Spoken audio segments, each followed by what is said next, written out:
मंच पर अपना स्थान ग्रहण करें।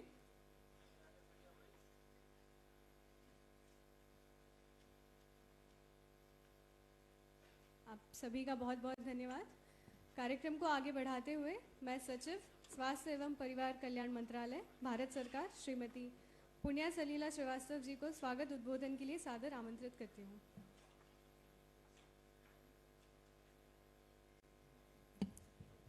माननीय केंद्रीय स्वास्थ्य और परिवार कल्याण मंत्री तथा रसायनों और उर्वरक मंत्री श्री जगत प्रकाश नड्डा जी, माननीय मुख्यमंत्री पश्चिम बंगाल श्री शुवेंदु अधिकारी जी, हमारी माननीय राज्य मंत्री सुश्री अनुप्रिया पटेल जी, श्री मनोज कुमार अग्रवाल मुख्य सचिव पश्चिम बंगाल सरकार, डॉक्टर सुनील बरनवाल मुख्य कार्यपालक अधिकारी राष्ट्रीय स्वास्थ्य प्राधिकरण, श्री नारायण निगम जी प्रधान सचिव स्वास्थ्य पश्चिम बंगाल सरकार, भारत सरकार और राज्य सरकार से सभी मेरे सहयोगियों, यहाँ हमारे साथ बैठे सभी अतिथिगण और ऑनलाइन हमारे साथ जुड़े हुए सभी अतिथिगण, आज के इस समारोह में आप सबका बहुत बहुत स्वागत है।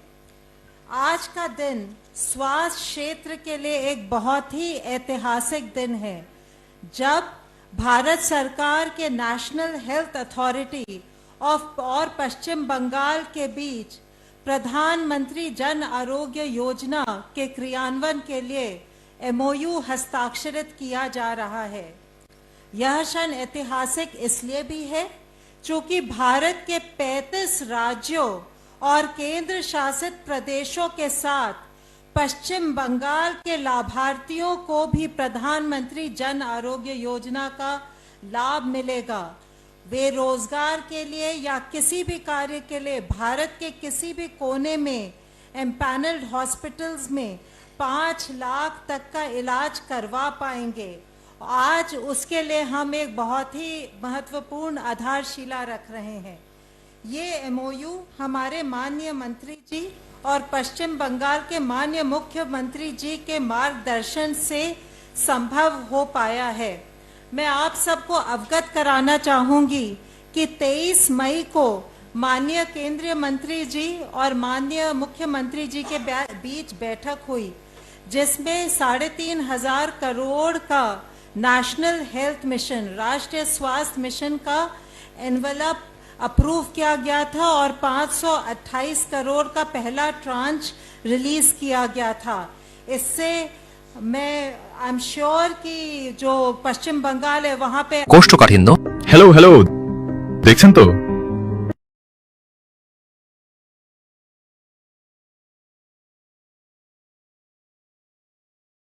मई को हमारी जो 7,65,000 14 वर्षीय बालिकाएं हैं उनके लिए HPV वैक्सीनेशन भी लॉन्च किया, जिससे कि वे सर्विकल कैंसर से सुरक्षित रहे।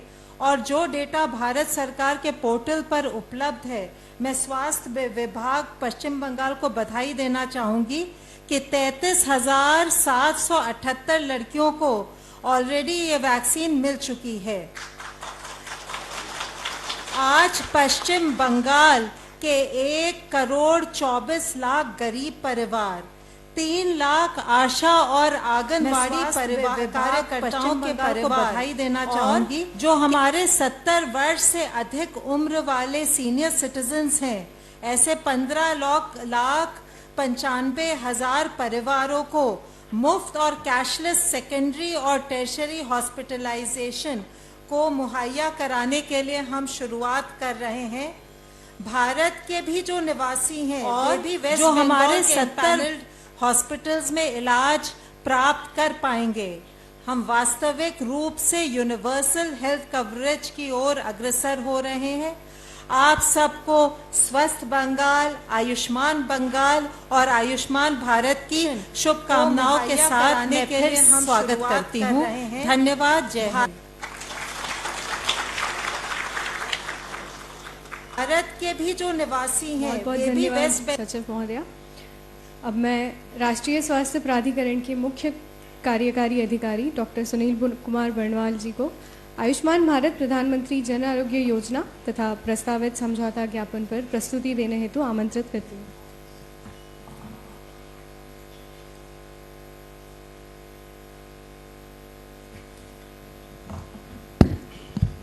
आज के इस एमओयू साइनिंग समारोह पर स्वास्थ्य प्राधिकरण के मंच मुख्य पर उपस्थित कार्यकारी अधिकारी माननीय डॉक्टर स्वास्थ्य सुनील मंत्री कुमार श्री बर्णवाल जी नड्डा को, पश्चिम बंगाल के माननीय मुख्यमंत्री श्री शुभेंदु अधिकारी जी, माननीय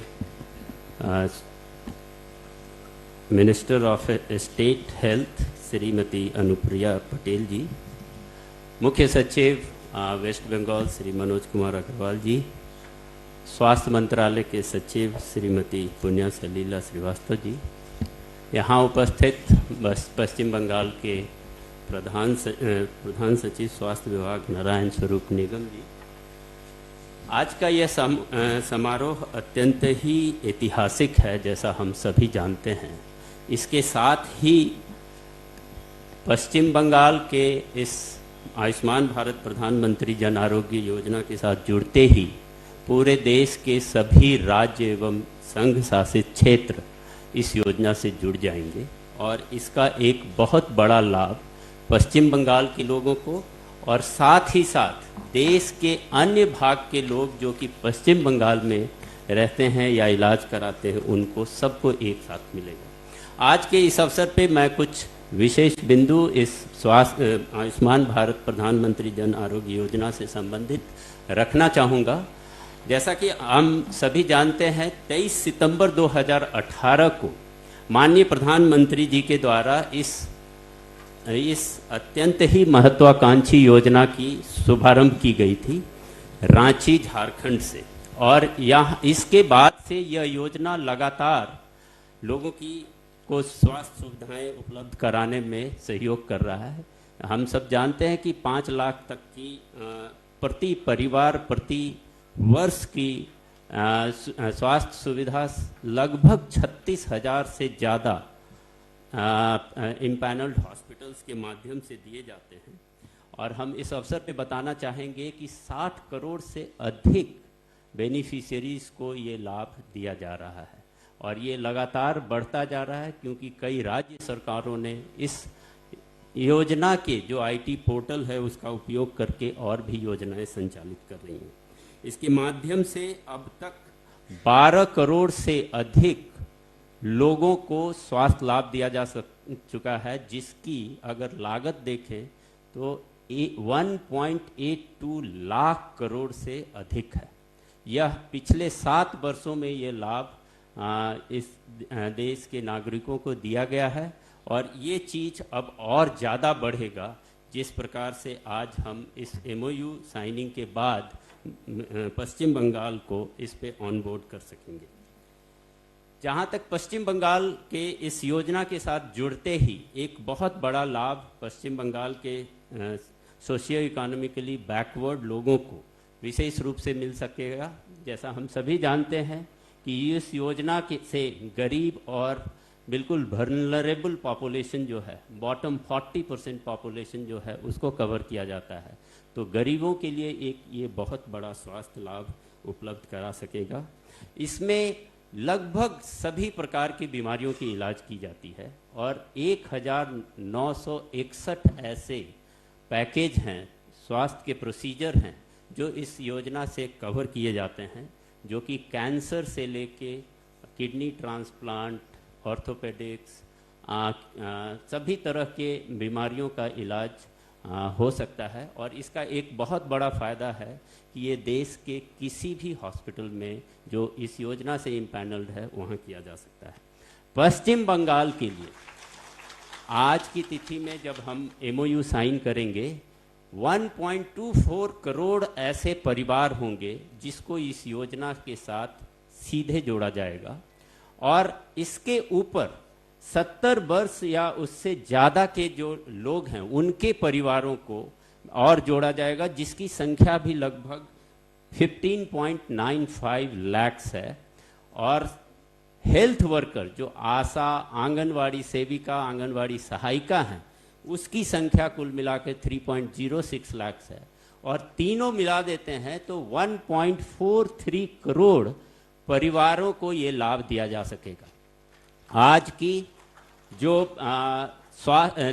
भारत सरकार के द्वारा जो राशि राज्यों को उपलब्ध कराई जाती है, जो प्रीमियम की राशि केंद्रांश के रूप में राज्य सरकारों को दी जाती है, अगर उसका 1.43 करोड़ परिवारों पे आकलन करें तो लगभग 950 करोड़, ऑलमोस्ट 1000 करोड़ का प्रति वर्ष पश्चिम बंगाल को इसका लाभ केंद्र सरकार से मिल सकेगा। ये एक बहुत बड़ी सुविधा होगी। इसका एक बहुत बड़ा फायदा ये भी होगा कि वहाँ के जो हॉस्पिटल्स हैं, खास करके जो पब्लिक हॉस्पिटल हैं, उसके माध्यम वो इस योजना के माध्यम से जो राशि अर्न कर सकेंगे, उसका लाभ उन हॉस्पिटल्स के सुदृढ़ीकरण के लिए, उसको बेहतर बनाने के लिए उपयोग किया जा सकेगा।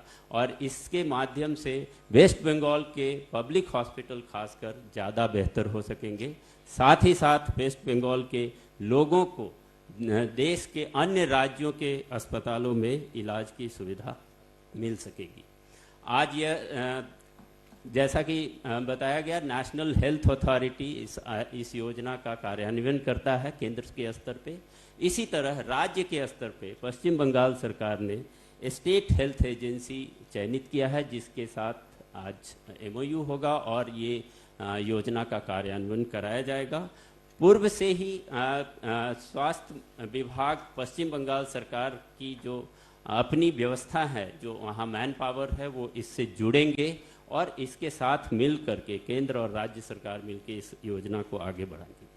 जब से नई सरकार का गठन हुआ उसके बाद से ही केंद्र और राज्य के बीच खासकर NHA और वेस्ट बंगाल के स्वास्थ्य विभाग के साथ लगातार कंसल्टेशन का कार्य शुरू हो गया और 23 मई को, जैसा माननीय सचिव ने बताया, माननीय स्वास्थ्य मंत्री जी ने बैठक की माननीय मुख्यमंत्री जी के साथ और इसका समीक्षा भी किया कि किस तरह से इसको जल्द से जल्द पश्चिम बंगाल में लागू किया जा सके। इसके बाद पश्चिम बंगाल की एक 9 सदस्यीय टीम 4 दिन के लिए यहाँ NHA में आकर के सारी प्रक्रियाओं को समझे और सारी चीज़ें शुरू हुई है। और इसमें मुख्य है किस प्रकार से पश्चिम बंगाल के 1.43 करोड़ परिवारों के डाटा को केंद्र के NHA के पोर्टल पे लाया जाए। पश्चिम बंगाल में जितने हॉस्पिटल्स इम्पैनल्ड थे उनको इस योजना के तहत इम्पैनल किया जाए और तब लोगों को योजना के तहत हॉस्पिटल में ट्रीटमेंट का लाभ दिया जा सके। इसी के तहत NHA के द्वारा भी 4 दिन के लिए अपने 5 ऑफिसर्स की टीम को कोलकाता भेज करके पर्याप्त प्रशिक्षण भी दिया गया और सारी प्रक्रियाओं से अवगत कराया गया है। और मुझे विश्वास है कि अब दोनों ही टीम, NHA की और स्वास्थ्य विभाग पश्चिम बंगाल सरकार की टीम पूरी तरह से तैयार है कभी भी इस योजनाओं को लोगों को स्वास्थ्य सुविधा उपलब्ध कराने के लिए कार्यान्वित करने हेतु।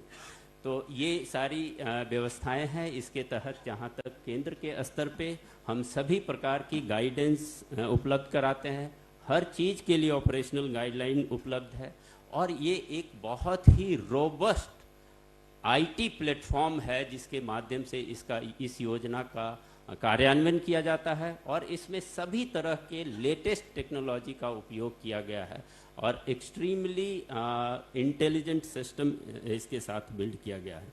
इसके साथ ही साथ NHA कैपेसिटी बिल्डिंग के लिए सपोर्ट करती है, IEC के लिए सपोर्ट करती है ताकि इस योजना की जानकारी हर उस व्यक्ति तक पहुंच सके जो इसके लाभ के योग्य हैं। इसके अलावा कई तरह की इम्प्रूवमेंट किए गए हैं जिसमें auto adjudication, anti fraud mechanism, transaction management and claim settlement शामिल है। इसी तरह से पश्चिम बंगाल सरकार की ओर से हमारी अपेक्षाएं होगी कि इस योजना का बिल्कुल ग्राउंड लेवल पे इम्प्लीमेंटेशन सुनिश्चित कराया जाए। जितने हेल्थ बेनिफिट पैकेज है उसकी पूरी न केवल IEC बल्कि वो हर जो व्यक्ति इसके लिए इसके योग्य है उस तक उसकी सुविधा उपलब्ध कराई जाए। और साथ ही साथ चूँकि यह ऐसे लोगों को सुविधा देता है जो गरीब हैं, वल्नरेबल हैं, उनके लिए बहुत ही स्ट्रॉन्ग ग्रीवांस रिड्रेसल मैकेनिज्म भी है। 14555 नंबर है जिस पे कॉल करके हर तरह की जानकारी प्राप्त की जा सकती है, हर तरह के समस्याओं का समाधान किया जा सकता है। तो यह अत्यंत ही सफल योजना का आज की तिथि से एक बार MOU साइन होने के बाद पश्चिम बंगाल में इसके कार्यान्वयन की प्रक्रिया शुरू हो जाएगी। मैं इन्हीं शब्दों के साथ यहाँ उपस्थित सभी लोगों को और पश्चिम बंगाल के सभी लोगों को विशेष रूप से आभार व्यक्त करता हूँ, धन्यवाद देता हूँ और बधाई देता हूँ इस योजना के लिए। धन्यवाद।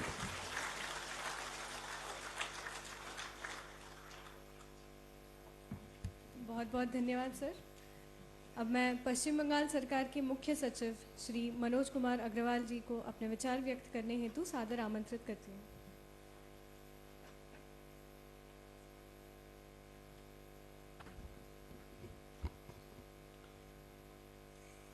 केंद्रीय स्वास्थ्य और रसायन और उर्वरक मंत्री श्री JP नड्डा जी,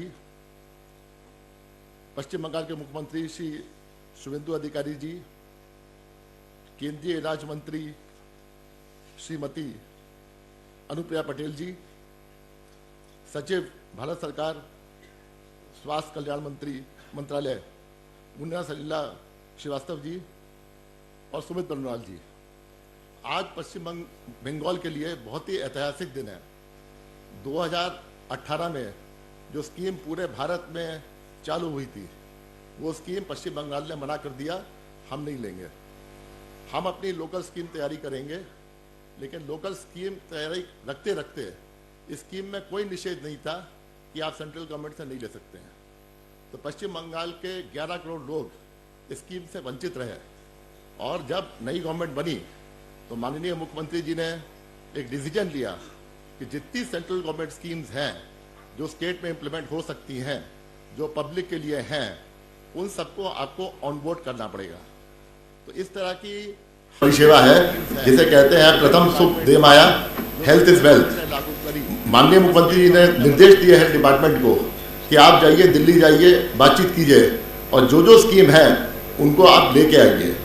तो उसमें एक VC भी हुई, वीडियो कॉन्फ्रेंस हुई माननीय मुख्यमंत्री जी की और माननीय स्वास्थ्य मंत्री जी की, भारत सरकार की, जिसमें जितनी स्कीमें हम लोग की पेंडिंग थी सब पे डिसीजन हुआ और धीरे धीरे करके एक एक स्कीम हम लोग के पास ऑन बोर्ड हो रही है।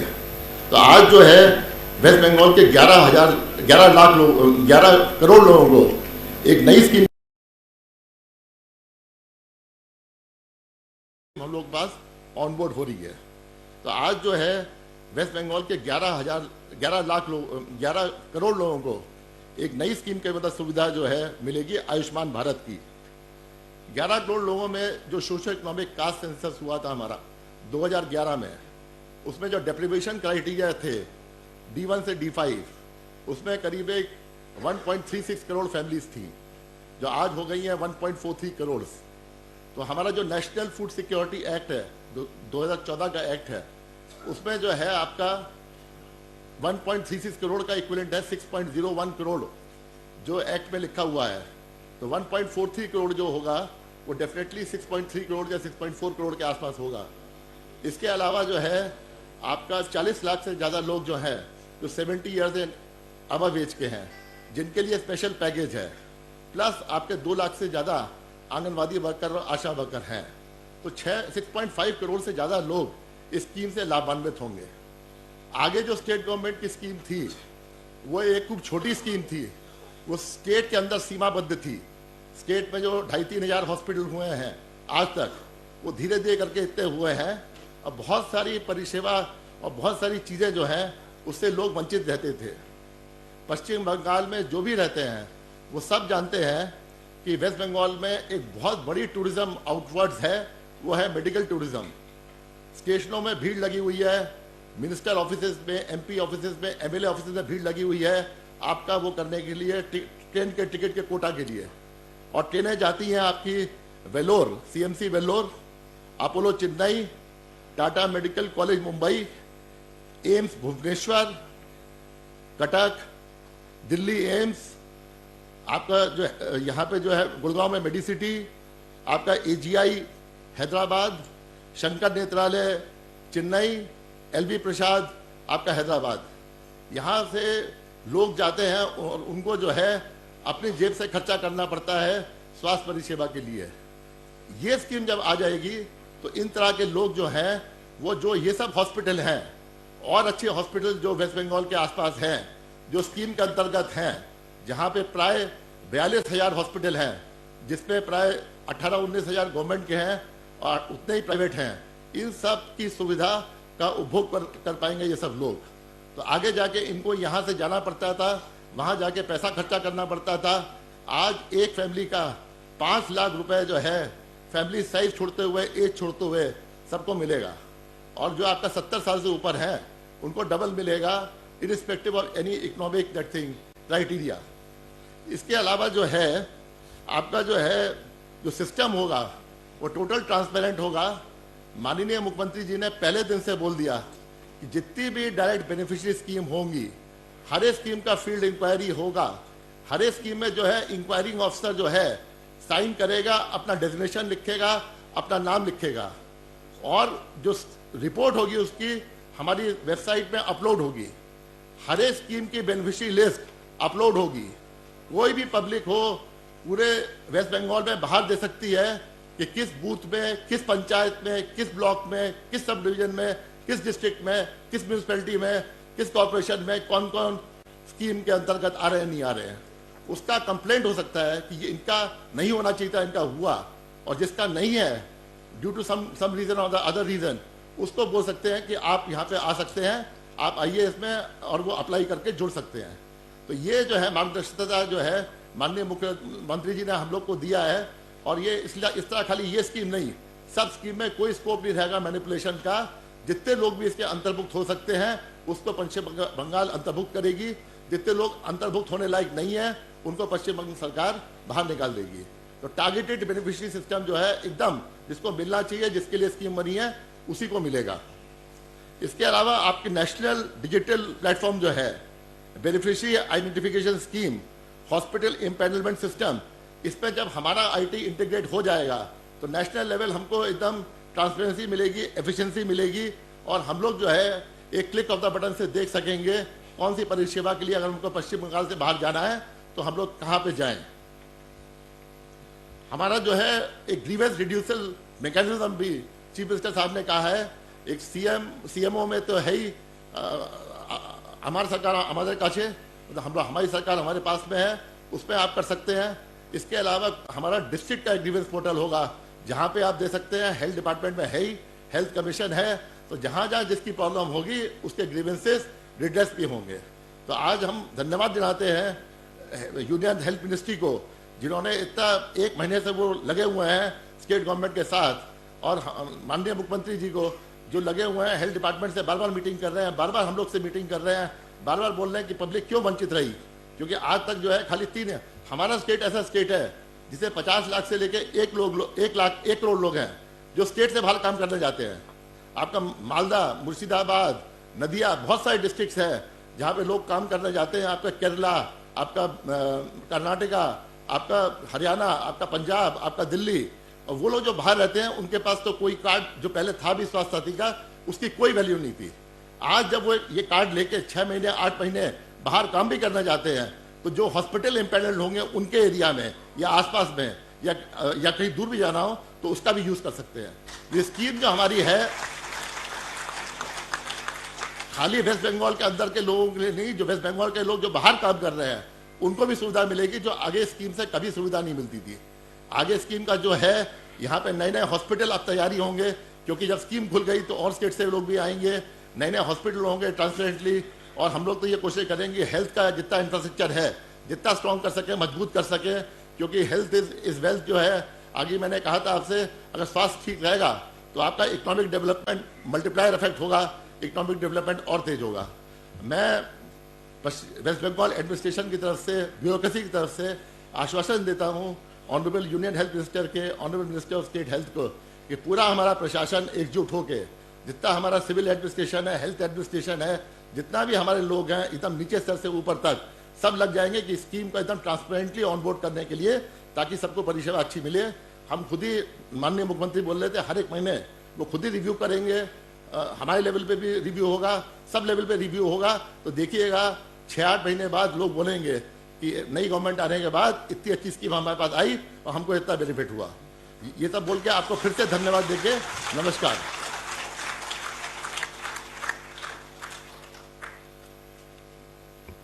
बहुत बहुत धन्यवाद मुख्य सचिव महोदय। अब मैं माननीय राज्य मंत्री स्वास्थ्य एवं परिवार कल्याण तथा रसायन एवं उर्वरक मंत्रालय भारत सरकार श्रीमती अनुप्रिया पटेल जी को अपने विचार रखने हेतु सादर आमंत्रित करती हूँ।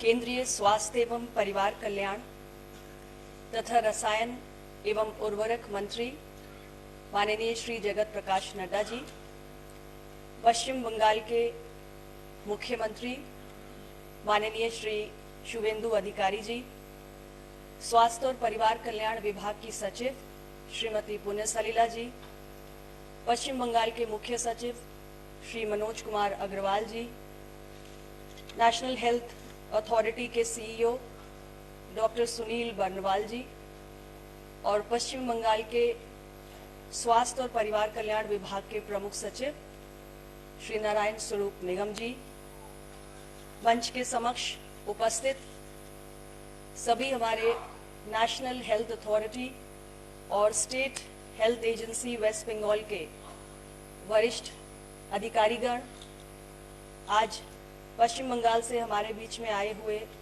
कई विशिष्ट अतिथिगण, पार्टी कार्यकर्ता, पदाधिकारी और मीडिया के हमारे सम्मानित साथी, आज हम सभी एक बेहद ऐतिहासिक और यादगार क्षण के साक्षी बनने जा रहे हैं।